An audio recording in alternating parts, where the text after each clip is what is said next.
Est-ce que tu t'es déjà posé la question, quand je vais mourir, dans quelle situation je vais être?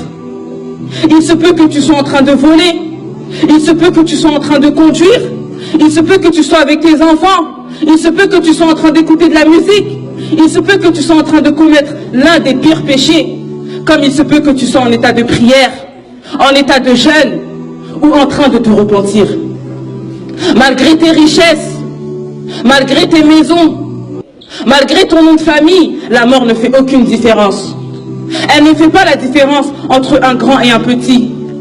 Elle ne fait pas la différence entre un riche et un pauvre.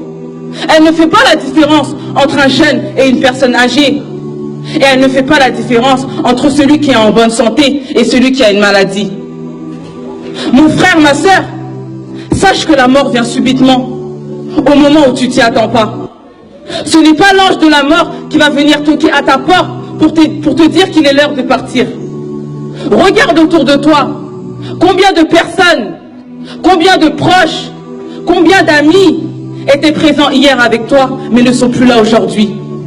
Est-ce qu'ils t'ont prévenu de leur départ? Est-ce qu'ils t'ont dit, oh Fatima, demain je vais mourir? Est-ce qu'ils t'ont dit, oh maman, ce soir je vais mourir? Non, car eux-mêmes ne le savaient pas. Et lorsque l'ange de la mort va se présenter à toi, penses-tu que tu pourras lui dire, je ne suis pas prête à partir? Ou je ne suis pas prêt à partir? Laisse-moi 2 minutes pour prier. Laisse-moi 2 minutes pour me repentir. Ou laisse-moi dire au revoir à ma famille. Qu'Allah. Non. Lorsque l'ange de la mort vient, tu pars immédiatement. Et Wallah, comme tu as été créé, c'est comme ça que tu vas repartir. Aujourd'hui, tu es là, moi, mais tu as été créé de rien du tout. Tu as été créé de terre. Et Wallah, tu vas repartir en poussière. Mon frère, ma soeur, ne sais-tu pas que la terre t'appelle chaque jour? Ne sais-tu pas que la terre t'appelle chaque jour?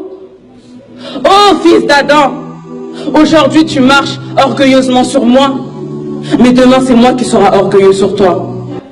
Aujourd'hui, tu manges la chair de tes frères et de tes sœurs, en les critiquant, en les rabaissant, mais demain c'est moi qui va te critiquer, car ce sont les insectes qui vont manger de ta chair. Aujourd'hui, tu prends soin de ton corps en oubliant ton âme. Mais demain, c'est ton corps qui va puer en moi.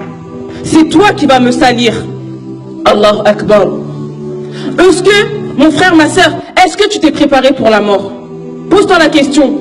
Est-ce que tu t'es préparé pour la souffrance de la mort? Car la mort est telle une souffrance que tu ne peux pas imaginer.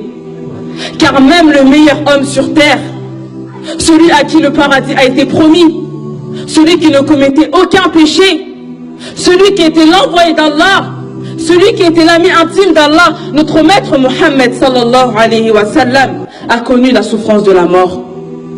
وَكَانَ يَمْسَحُ وَجْهَهُ بِالْمَاءِ وَهُوَ يَقُولُ لَا إِلَهَ إِلَّا اللَّهِ إِنَّ لِلْمَوْتِ لَسَكَرَاتٍ لَا إِلَهَ إِلَّا اللَّهِ Inna lil mawti la sakarat. Illallah.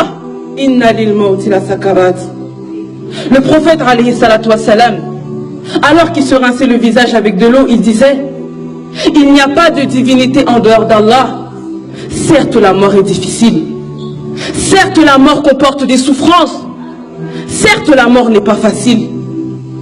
Alors que lui, c'est le prophète d'Allah. C'est Allah qui l'a choisi.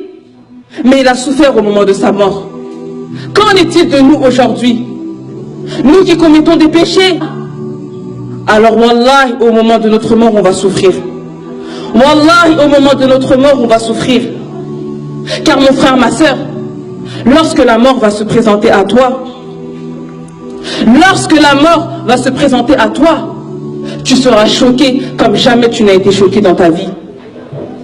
Tu vas être touché par une souffrance que Wallah tu n'avais jamais rencontrée tout au long de ta vie. Tu verras tes proches, tu verras ta famille.